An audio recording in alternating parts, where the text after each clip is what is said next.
So here we are in Canberra, the national capital city of Australia, as we look down into the commercial hub of the city of Canberra, and then we pan around through Lake Burley Griffin, and from Mount Ainslie here we look down upon the War Memorial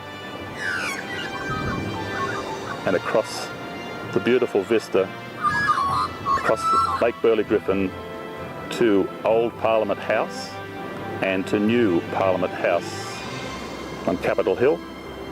And then we pan around to the rest of the city.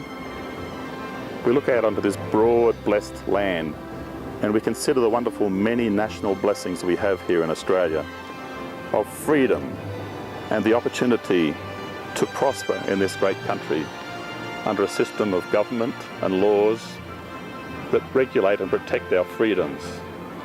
And we wonder why it is that our nation and other modern nations of Britain, Canada, New Zealand and America are so blessed and have had a heritage of many blessings and prosperity. There is an answer to that found in your Bible as we go back to chapter 49 of Genesis, and we see where God promised blessings to Abraham and to his children through Isaac and Jacob and through Joseph and the other 11 tribes, the 12 tribes of Israel, and how the blessing of Israel was passed on to the sons of Joseph, Ephraim and Manasseh, and that heritage passed on to our modern day. Ephraim being a great nation and a company of nations, a commonwealth of nations, and then a separate nation to be blessed, being the individual nation of the United States of America. Well, here we are behind the War Memorial in Canberra, a place where thousands of Australians come and pay their respects every year. And here I'm standing beside a Centurion tank, developed during the end of the Second World War, and was later even used in the South Vietnamese War in 1969.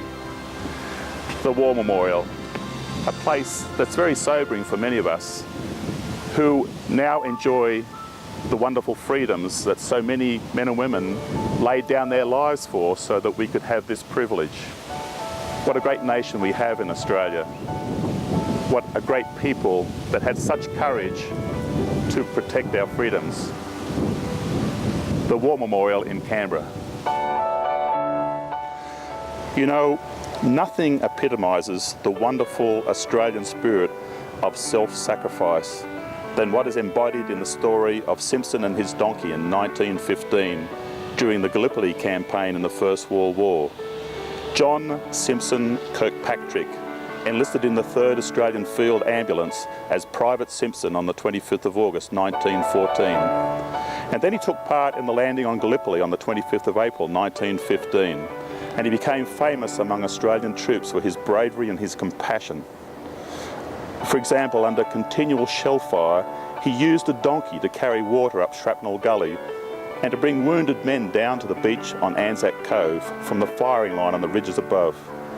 Can we even begin to imagine what that was like? After less than 4 weeks in action, he was fatally wounded on the 19th of May 1915. Although he was known on Gallipoli by a variety of nicknames, most of the soldiers who witnessed his bravery knew him as the man with the donkey, without ever learning his name. But he's now written into Australian history as Simpson and his donkey. And Simpson, as I've said, has come to embody for Australians the wonderful spirit of mateship, of dedication to other human beings, and a spirit of self-sacrifice, not only in war, but even in our day-to-day lives. What a wonderful example for all of us of self-sacrifice and service to humanity is John Simpson Kirkpatrick. Long may his memory live before God. You know, as we consider the bravery of so many men and women who served in the wars and who protected the wonderful freedoms that we have in this country, there's no finer example than the example of John Simpson Kirkpatrick, 1915, who sacrificed his own life delivering water up into Shrapnel Gully at Gallipoli and then delivering the wounded back to the beach at Anzac Cove. We look into the eyes of John Simpson Kirkpatrick, and even to this day, I think I can speak for all Australians that his example embodies the true spirit of mateship and compassion and self-sacrifice for others. What an incredible example is Simpson and his donkey. John Simpson Kirkpatrick, a truly wonderful Australian.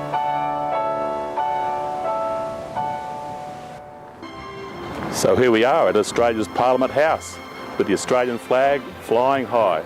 What a great sight. Wonderful, isn't it? And quite a magnificent building as well. So for more information, why not write for our free booklet, America and the British Commonwealth in Prophecy. This booklet explains our heritage as Australians and also the future that we have that lies ahead, a great future. So why not write to the address on the screen now? It's yours, free for the asking. And while you're at it, why not write for your free copy of the Good News magazine, a magazine of wisdom and understanding, completely free of charge. Just write to the address on the screen now.